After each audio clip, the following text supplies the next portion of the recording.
Students, क्या हाल है सभी का। आई होप कि सब बच्चे बढ़िया होंगे और तैयारियां जोरों पर सभी बच्चों की चल रही होंगी। आज जैसे कि सेट कोड आप देख सकते हैं 822 TY के बारे में हम डिस्कस करेंगे 2023 के MCQ टाइप क्वेश्चनों के बारे में। तो इन क्वेश्चनों में सबसे पहला क्वेश्चन दे रहा है बिंदु P और Q के बीच की दूरी 10 मात्रक है, तो y का मान होगा। भाई देख लेते हैं कितना होता है, सॉल्यूशन करते हैं। और सॉल्यूशन पे क्या रहेगा, P और Q के बीच की दूरी 10 मात्रक है। भाई P Q के बीच की दूरी क्या होगा, x2 minus x1, x2 minus x1 का whole square plus y2 minus का y1 माइनस का 3 माइनस का y की घात 2 अंडर रूट में स्क्वायर बराबर कितना 10। वर्क कर दीजिए, दोनों पक्षों का जब वर्क करेंगे तो ये 2 माइनस 10 माइनस 8 का स्क्वायर हो जाएगा और दोनों में माइनस का चिन्ह कॉमन ले लिया जाएगा, तो 3 प्लस वाई का होल स्क्वायर इज इक्वल, दोनों पक्षों का वर्क करेंगे तो ये 100 हो जाएगा। ठीक है, ये 64 हो जाएगा, 3 का स्क्वायर 9, वाई का स्क्वायर, ये ऐसा कर लीजिए, 64 को सीधा पक्षांतर कर दीजिए, 36 बचेगा, तो 3 प्लस वाई की घात 2 बराबर 64 इस तरफ जाएगा, 36 और 36 बचेगा इतना, 3 प्लस वाई की पावर 2 बराबर कितना हो जाएगा, 36 हो जाएगा। तो सॉल्यूशन करेंगे तो 3 plus Y is equal to कितना हो जाएगा, प्लस माइनस का 6 हो जाएगा। अगर माइनस का 6 लेंगे तो y बराबर माइनस का 9 हो जाएगा। ठीक है, और अगर प्लस का लेंगे तो y बराबर 3 हो जाएगा। तो x का मान माइनस का 9, सॉरी y का मान माइनस 9 और 3, तो y की दो वैल्यू निकलेंगी, तो यहाँ पर जो आंसर होगा बी नंबर हो जाएगा कि y का मान माइनस 9 और 3 तो वैल्यू निकल रही है y की। ठीक है बच्चों, सभी को समझ में आ गया। अब अगले क्वेश्चन की तरफ बढ़ते हैं, तो लिखा हुआ है संख्या 129/125 के दशमलव प्रसार में अंकों की संख्या होगी। दशमलव प्रसार में अंकों की संख्या बतानी है, तो इस टाइप के सवाल मैंने पहले भी आपको बताया कि जो हार में संख्या लिखी हुई है, जैसे 125 लिखा हुआ है, 125 को हम लिख सकते हैं 129/25 है ना, 125 को 5 की पावर 3 लिख सकते हैं। और जो हार में जो संख्या लिखी रहती है ना भाई, 2 और 5 में अगर जिसकी बड़ी घात है, दशमलव के बाद उतने ही अंक होंगे, तो 5 की घात 3 है, तो दशमलव के बाद कितने अंक होंगे, 3 हो जाएंगे। दशमलव के बाद कितने अंक हो जाएंगे, 3 हो जाएंगे। ठीक है बच्चों, तो इसका जो करेक्ट आंसर हो जाएगा, वो करेक्ट आंसर आपका कौन सा हो जाएगा, दशमलव के बाद 3 अंक होंगे। कितने हो जाएंगे, 3 हो जाएंगे। अगले क्वेश्चन की तरफ बढ़ते हैं, तो अगला क्वेश्चन क्या कह रहा है हमारा, तीसरा नंबर। अगला क्वेश्चन क्या है हमारा, तीसरा नंबर। लिखा हुआ है यदि 26 और 156 का लासा 156 है, तो मासा का मान होगा। तो भाई क्या होता है, एलसीएम इंटू एचसीएफ बराबर, है ना, जो होता है पहली संख्या इंटू दूसरी संख्या होती है। तो लासा कितना है, 156, एचसीएफ यानी कि मासा, तो संख्याएं क्या दे रहा है, 26 और 156, तो 156 से 156 कट गया, तो एचसीएफ ऑब्वियसली कितना बच गया, 26 बच गया। तो इसका जो करेक्ट आंसर हो जाएगा वो 26 हो जाएगा। करेक्ट आंसर कितना हो जाएगा, 26 हो जाएगा। चौथा नंबर क्या कह रहा है, वह बड़ी से बड़ी संख्या जिससे, वह बड़ी से बड़ी संख्या जिससे 245 और 1037 को विभाजित करने पर प्रत्येक स्थिति में शेषफल 5 प्राप्त होता है। ठीक है, शेषफल का मतलब होता है एक्स्ट्रा पार्ट। शेषफल का मतलब क्या होता है मेरे बच्चों, एक्स्ट्रा पार्ट होता है। यानी कि कोई एक ऐसी संख्या है जिससे 245 में और 1037 को भाग देने पर प्रत्येक स्थिति में शेषफल कितना बच रहा है, 5। 5 यानी कि एक्स्ट्रा पोर्शन। तो 245 में से बेटा जब हम 5 घटा देंगे तो 240 एक ऐसी संख्या है जो पूरी विभाजित हो जाएगी, वो जो भी संख्या है। और 1037 में भी हम 5 घटा देंगे तो 1000 हो जाएगा 32।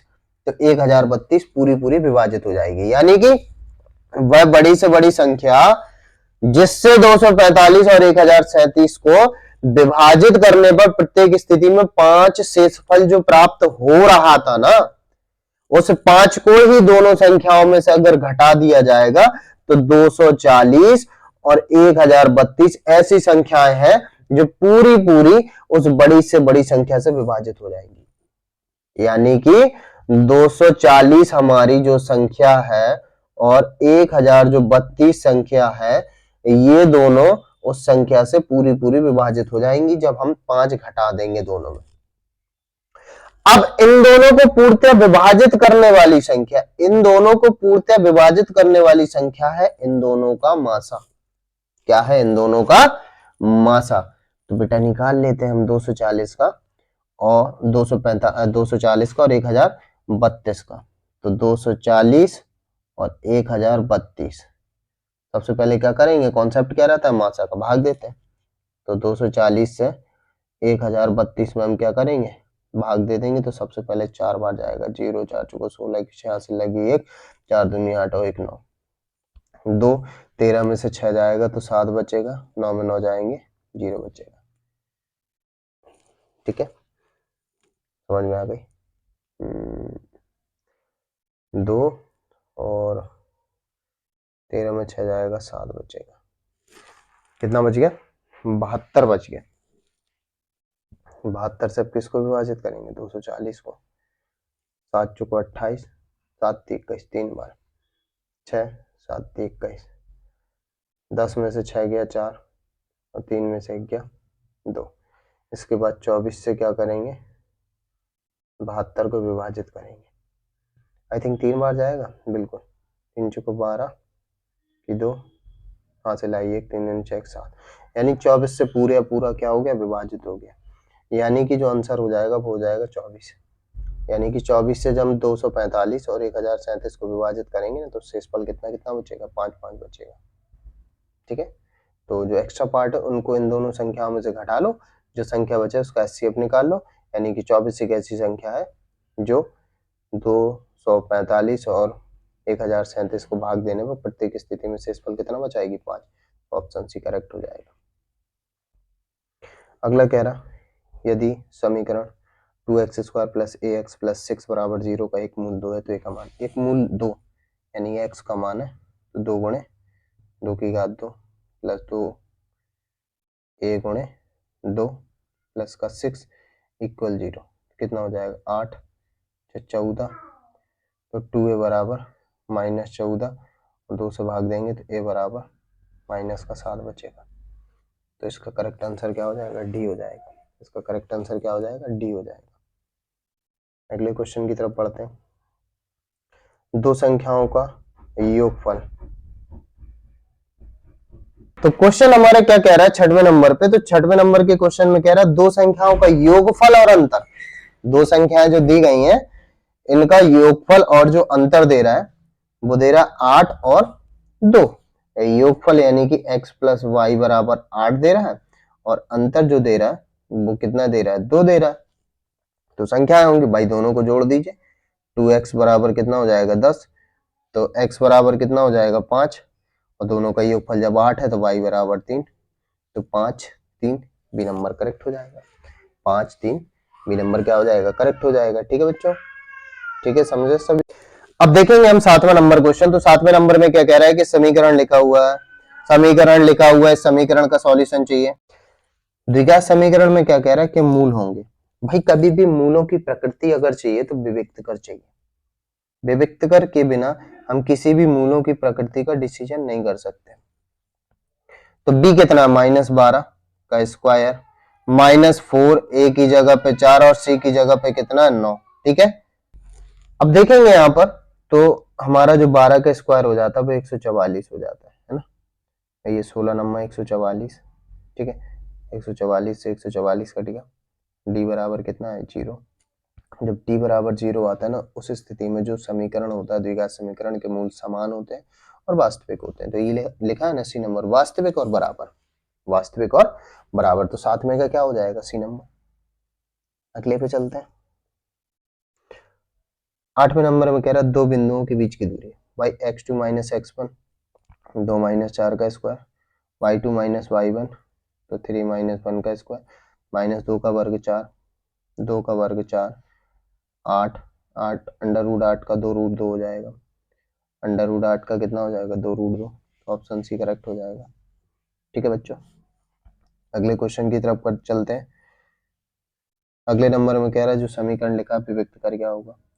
भाई इसको तो पहले नंबर सॉल्व कर लो, 1 1 लेके हरों का लासा 3, 3 का गुणा 3 से 3 तिरका 9 एक्स स्क्वायर हो जाएगा। ठीक है, तो कैलकुलेशन पे क्या है ना, और 3 का गुणा हो जाएगा तो माइनस का 6x हो जाएगा, प्लस का 1 इज इक्वल 0, तो 0 इस तरफ चला जाएगा तो 9 एक्स स्क्वायर माइनस का 6x प्लस का 1 इज इक्वल 0। अब कोई दिक्कत नहीं विभक्त कर याद करने में, तो विभक्त कर d बराबर क्या होता है बी स्क्वायर, बी की जगह माइनस 6 का स्क्वायर माइनस 4 ए की जगह पर 9 और सी की जगह पे 1, तो 36 और 9 को 36 इज इक्वल 0।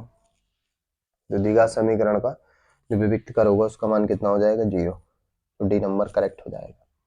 ठीक है बच्चों, आगे समझ में। अगले क्वेश्चन 10वें नंबर की तरफ चलते हैं कि 10वें नंबर पे क्या दे रहा है ना। तो 10वें नंबर में क्या कह रहा है हमारे क्वेश्चन में, देखते हैं। कह रहा है कि दिए गए चित्र में ए बी सी के आधार बी सी के समांतर डी खींची गई। ठीक है, यदि डी भी बराबर कितना दे रहा है 7.2, ए दे रहा है 1.8, BC दे रहा 5.4, तो AD चाहिए। तो भाई जब ये दो भुजाएं आपस में समांतर होती हैं तो क्या होती है थेल्स की फिर में AD बटे DB बराबर कितना होगा AE बटे AC। ये क्लास 9th में भी ये कॉन्सेप्ट आपको बता दूं। AD जो है हमें याद करना है, ठीक है, DB 7.2 है, AE कितना हमारा 1.8 और EC कितना है 5.4, 18 चौक 72। ठीक है, और ये 18 × 54, 3 18 और 6 चौको 24, तो AD बराबर हो जाएगा 6 चौको 24 2.4, AD बराबर हो जाएगा 2.4, सी नंबर करेक्ट आंसर हो जाएगा। ठीक है, अब चलते हैं 11वें नंबर में। 11वें नंबर में कह रहा है कि दो समरूप त्रिभुजों की ऊंचाइयां 3 और 4 सेंटीमीटर, त्रिभुजों के क्षेत्रफलों का अनुपात, तो एरिया ABC। फिलहाल में एक चीज याद रखिए कि इस बार से ये आपके सिलेबस में से कटा है, इसलिए स्टार बना हुआ है, न्यू अनसॉल्व जो आ रहा है उनमें स्टार बना के दिखाया गया। दो त्रिभुजों के जो क्षेत्रफलों का अनुपात होता है उनकी संगत भुजाओं के अनुपात के वर्ग के बराबर होता है, यानी 3/4 का स्क्वायर, क्योंकि ऊंचाइयों का अनुपात कह रहा है तो 9/16 हो जाएगा, तो 9:16 आंसर आ जाएगा। ठीक है, तो ऑप्शन ए करेक्ट हो जाएगा। 12वें नंबर की तरफ चलते हैं, तो OAB का क्षेत्रफल होगा, चित्र में त्रिज्यखंड OAB का क्षेत्रफल क्या होता है θ/360 πr स्क्वायर, थीटा की जगह दे रहा है 30 डिग्री, ये जो बीच में कोण बना ये थीटा, 360 पाई की जगह पे 22/7 और आर की जगह पे ये त्रिज्या हो जाएगी 4, 2 भाग देंगे 12, है ना, तो उसे भाग देंगे 11/7।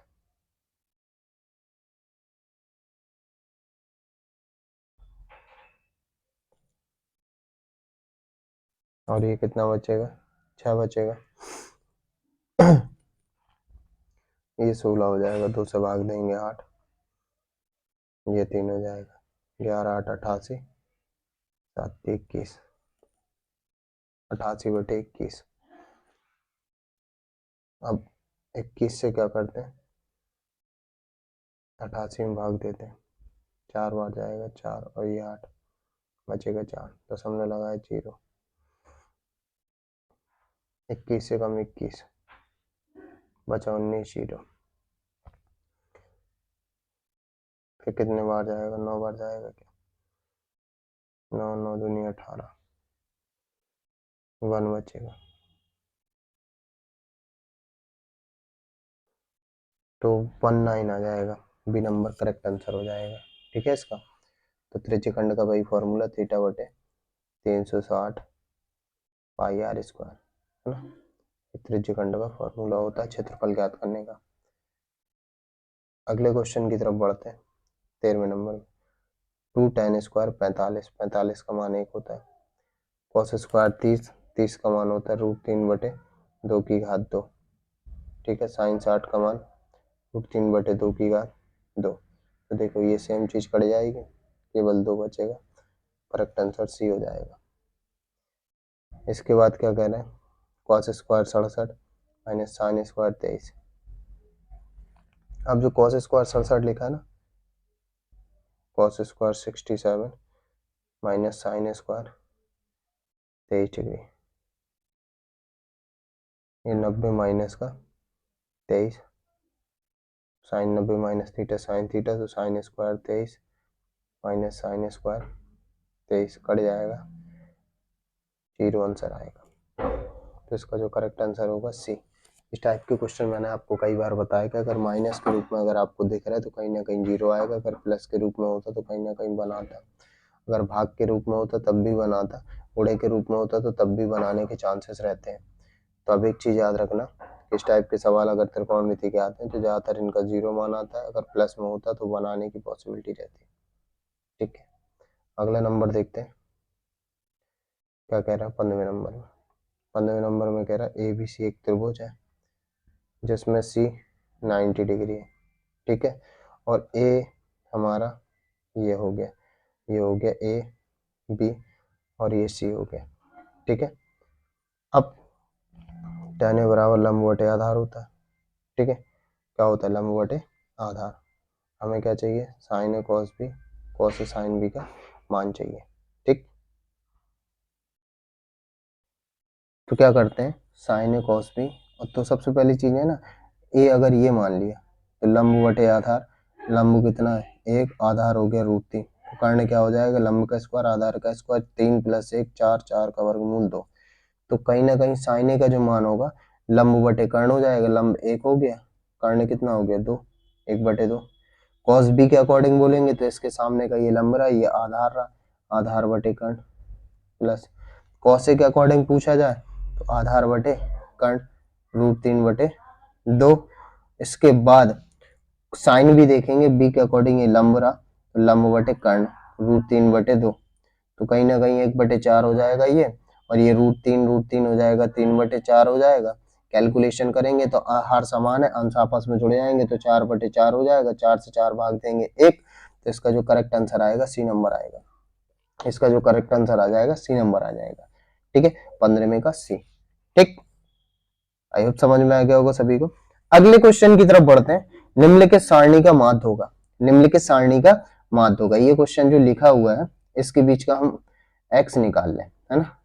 x निकाल लें तो 5 हो जाएगा, फिर 5 10 10 जोड़ते जाएंगे, ये 15 हो जाएगा, ये 25 हो जाएगा, है ना, ये 25 हो जाएगा, ये 35 हो जाएगा। ठीक है। 35 हो जाएगा, ये 45 हो जाएगा। ठीक है। ये f है। ठीक है। माध्य चाहिए, माध्य के लिए क्या करना पड़ेगा, fx ज्ञात करना पड़ेगा, चाहिए ना। इसका f कितना हो गया, सिग्मा f, सिग्मा f 6 3 9 9 8 17 17 5 22 और 3 25, ये हो गया 25। अब fx कितना हो जाएगा, f और x, fx ये 15 हो जाएगा। ठीक है। 15 छक्का 90 हो जाएगा। ठीक है। और 25 अट्ठे 200 हो जाएगा। ठीक है। और 35 गुणे 5 55, 25 की 5 हासिल लगी 2, 5 15 2 17। ठीक है। और 45 थी 135। ठीक है। अब ये देखेंगे 5 5 10 5 15 की 5 हासिल आई 1 1 1 2 9 2 11 11 7 18 18 3 21 21 की 1 हासिल लगी 2 2 2 4 5 6। ठीक है। और बटे में कितना कर देंगे 25, तो 5 से भाग दे दिया जाएगा, ये 12 बार जाएगा, 3/5, 5 दूनी 10 बचा 2, 5 चौके 20 5 चौके 30, तो 24.6 आंसर करेक्ट हो जाएगा। ठीक है। 24.6 करेक्ट आंसर हो जाएगा इसका। ठीक है मेरे बच्चों। ठीक है, तो सभी बच्चे आई होप समझ गए हैं कि 24.6 इसका आंसर हो जाएगा। ठीक है, आगे बढ़ते हैं। आगे दे रहा है 17वां नंबर। 17वें नंबर में क्या कह रहा है, यदि एक वृत्त का परिमाप, भाई वृत्त का परिमाप क्या होता है, उसकी परिधि, वर्ग का परिमाप उनके क्षेत्र, यदि एक वृत्त का परिमाप एक वर्ग के परिमाप के बराबर है, तो वर्ग का परिमाप कितना होता है, 4 गुणे भुजा, है ना, 2 से भाग दे देंगे 2 बार, तो कितना हो जाएगा 2a बराबर पाई आर। तो इनके क्षेत्रफलों का अनुपात कितना हो जाएगा, कितना हो जाएगा, वृत्त का क्षेत्रफल पाई आर स्क्वायर और वर्ग का क्षेत्रफल भुजा स्क्वायर। ठीक है, पाई आर स्क्वायर रहने दीजिए, एक ही जगह पे कितना रख दीजिए, पाई आर बटे 2 की घात 2, तो पाई आर स्क्वायर, ठीक है, बटे पाई स्क्वायर आर स्क्वायर बटे 4। ठीक है, पाई से पाई कट गया, ठीक है, स्क्वायर रहेगा और आर स्क्वायर से आर स्क्वायर कट गया, तो 1 बटे पाई अपॉन 4। ठीक है, तो 1 बटे पाई अपॉन 4, 1 बटे पाई अपॉन 4 ऊपर जाएगा तो 4 अपॉन कितना हो जाएगा, पाई हो जाएगा, और 4 पाई की जगह पे 22 बटे 7 रख देंगे, तो ऊपर जाके कितना हो जाएगा, 7 बटे 22 हो जाएगा, और 2 से भाग दे देंगे 2 बटे 11, तो 14 अनुपात 11 कितना हो जाएगा, 14 अनुपात 11, यानी कि 17 का बी नंबर करेक्ट हो जाएगा, 17 का बी नंबर करेक्ट हो जाएगा। ठीक है, 14 अनुपात 11। अगला क्वेश्चन 18 कह रहे हैं, एक आयताकार कागज दे रहा है 40 सेंटीमीटर 22 सेंटीमीटर को मोड़कर एक खोखले बेलन के आकार का बनाया गया, जिसकी ऊंचाई हमारी 40 सेंटीमीटर, ऊंचाई कितनी है, 40 सेंटीमीटर है। तो फिर जो 40 और 22 सेंटीमीटर का है, तो इसकी जो परिधि हो जाएगी वो कितना हो जाएगा, जो 2 पाई आर जो परिधि हो जाएगी वो 22 सेंटीमीटर हो जाएगी। 2 से भाग देंगे 11, 22 बटे 7, आर बराबर 11, भाग देंगे 2, तो आर बराबर हो जाएगा 7 बटे 2, और 2 से भाग दे देंगे तो आर बराबर हो जाएगा 3.5। तो उनके क्या कह रहा, बेलन की त्रिज्या तो 3.5 हो जाएगी, बेलन की त्रिज्या 3.5 हो जाएगी। भाई सीधी सी बात है ना, जब ऊंचाई अगर 40 हो गया तो ये जो भाग था, ये परिधि जो बन गया यही तो था 22 सेंटीमीटर, तो इस हिसाब से जो त्रिज्या आर का जो मान निकल आएगा, त्रिज्या आर का मान कितना निकल आएगा, 3.5 सेंटीमीटर निकल आएगा। ठीक है, अगले क्वेश्चन की तरफ बढ़ते हैं। तो 19वें नंबर में कह रहा है, निम्नलिखित सारणी का माध्यक वर्ग होगा। सारणी का क्या होगा, माध्यक वर्ग क्या होगा, इसके बारे में हमें बताना है। ठीक है, माध्यक ज्ञात करने के लिए हमें क्या ज्ञात करना पड़ता है बेटा, CF ज्ञात करना पड़ता है। ठीक है, CF ज्ञात करते हैं, तो माध्यक वर्ग के लिए CF के लिए 7 हो जाएगा, 7 5 12 हो जाएगा, और 12 16 कितना हो जाएगा, 28 हो जाएगा, 28 12 कितना हो जाएगा, 40 हो जाएगा, और 40 2 कितना हो जाएगा, 42। तो भाई सीधी सी बात है ना, 42 योगफल हो रहा, 2 से भाग देंगे तो 21, 21 अंतर्गत किसके आएगा, 28 का, तो वर्ग अंतराल कितना हो जाएगा, 20 30 हो जाएगा। माध्यक वर्ग जो हो जाएगा वो 20 30 हो जाएगा, क्या हो जाएगा, 20 30 हो जाएगा। आई होप समझ में आ गया होगा सबको, है ना, सबको समझ में आ गया होगा। आगे की ओर बढ़ते हैं। तो 20वें नंबर में क्वेश्चन में क्या कह रहा है, यदि किसी बंटन के माध्य और माध्यक दिए हुए हैं तो इसका बहुलक होगा। भाई 3 माध्यक होता है ना, 3 माध्यक यानी 3 गुणे 26, और ये बहुलक होता है, बी लिख देता हूं शॉर्ट में, और 2 माध्य होता है, 2 माध्य 24.5, तो कितना हो जाएगा, 6 18 की 8, हाथ से लगी 1, 3 दूनी 1 7, ये माइनस हो गया। ठीक है, 3 18 की 8, हाथ से लगी 1, 3 दूनी 6 और 1 7 हो गया 78, और ये कितना हो जाएगा, 24 दूनी 48 और 49 आके घट जाएगा। भाई 18 में से 9 गया बचा 9, 6 में से 4 गया 2, 29 हो जाएगा। तो बहुलक जो हो जाएगा हमारा सी नंबर हो जाएगा, बहुलक क्या हो जाएगा, सी नंबर हो जाएगा। आई होप सभी बच्चों को समझ में आ गया होगा। तो थैंक्स टू ऑल स्टूडेंट्स। तो बेटा चैनल को सब्सक्राइब जरूर कर लें, और वीडियो अच्छी लगी हो तो वीडियो को ज्यादा से ज्यादा शेयर भी कर दें, लाइक तो बिल्कुल कर दें। ठीक है, okay bye bye, take care बच्चों, अगले टॉपिक पे मुलाकात करते हैं।